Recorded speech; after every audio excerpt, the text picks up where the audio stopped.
திருப்பூர் மாவட்டம் பல்லடத்திற்கு அருகே ஒரே குடும்பத்தைச் சேர்ந்த 3 பேர் கொலை செய்யப்பட்ட வழக்கில் குற்றவாளிகளை கைது செய்ய வலியுறுத்தி நடைபெறும் ஆர்ப்பாட்டத்தில் பாஜக மாநில தலைவர் அண்ணாமலை பேசி வருகிறார். நேரலையில் பார்க்கலாம். ஆளும் கட்சி பாரதிய ஜனதா கட்சி தானே. இது உள்துறை அமைச்சர் அமித்ஷா நீங்க ஒரு போன் பண்ணி சொன்னா அவங்க சிபிஐ விசாரணை எடுத்துக்கலாமே, எதற்காக முதலமைச்சருக்கு கடிதம் எழுதுறீங்க?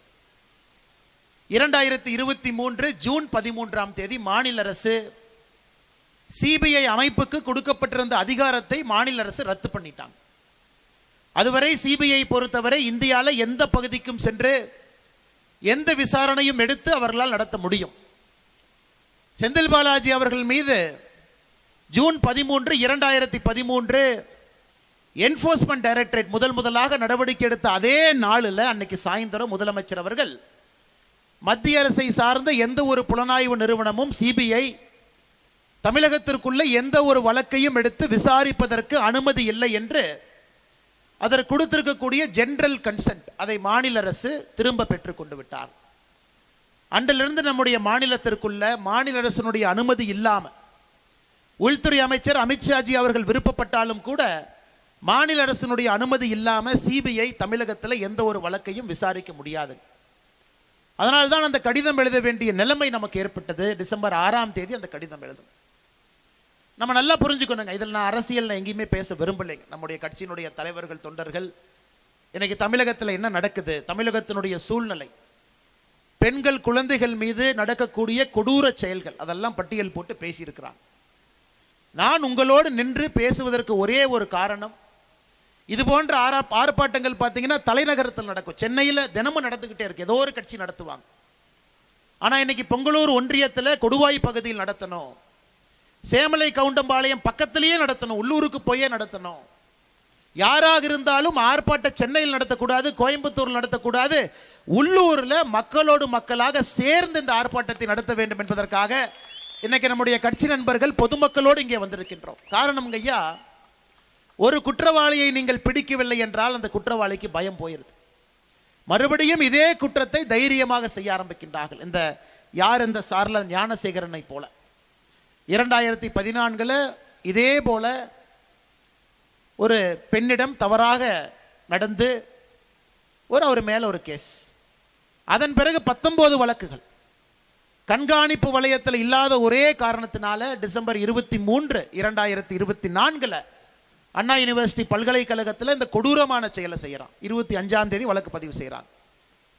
இந்த கேஸை நீங்கள் சரியான முறையில் கையாளவில்லை, குற்றவாளியை நீங்க பிடிக்கவில்லை என்றால் கொங்கு பகுதியில் இந்த விவசாய குடும்பத்தில் தோட்டங்காடு தனித்தனியாக இருக்கக்கூடிய வீட்டில் அது 1 கிராம் நகையோ 2 கிராம் நகையோ 8 கிராம் நகையோ இல்லை 50 பவுனோ 100 பவுனோ எவ்வளவோ அந்த வீட்டில் இருக்கட்டுங்க, ஏதாவது கிடைக்குமா என்பதற்காக கூலிப்படைகள் வந்து கொண்டே இருப்பார்.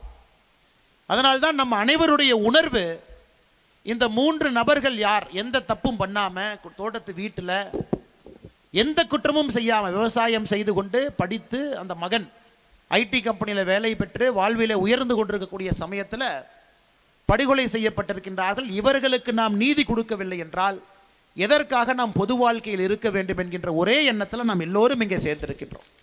தலைவர்கள், தொண்டர்கள், கொடுவாயில் இருக்கக்கூடிய பொதுமக்கள், குறிப்பாக பொங்கலூர் ஒன்றியத்தில் இருக்கக்கூடிய சகோதரர்கள் மட்டுமே. அதனால்தான் அன்பு சகோதர சகோதரிகளே, இந்த கண்டன ஆர்ப்பாட்டம் தேவைப்படுகிறது.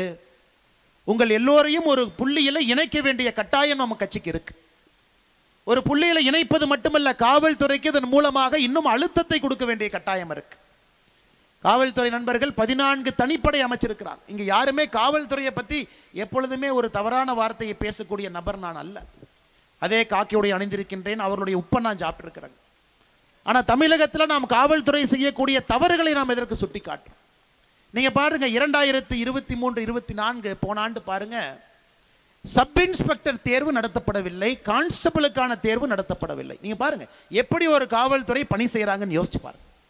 சப் இன்ஸ்பெக்டர் ரெக்ரூட்மெண்ட் நடக்கலைங்க ஐயா.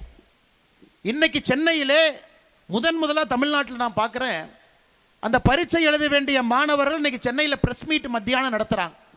உங்களுக்கு தெரியும், காவல்துறையை பொறுத்தவரை செலக்ஷன் ப்ராசஸ்ல அரசாங்கத்துக்கு எதிராக பேசுனீங்கன்னா உங்களுக்கு செலக்ஷனே கிடைக்காது.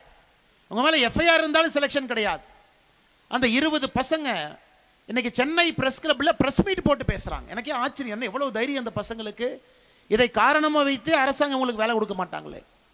அந்த பசங்க சொல்றது எங்களுக்கு வேலை கொடுக்காட்டியும் பரவாயில்லைங்க, நீங்க போன ஆண்டு சப் இன்ஸ்பெக்டர் தேர்வு நடத்தல, போன ஆண்டு கான்ஸ்டபிள் தேர்வு நடத்தல, எப்படி ரிட்டையர் ஆகிட்டே இருக்கிறாங்க. ரிட்டையர் ஆவதை நம்ம யாருமே தள்ளி போட முடியாது.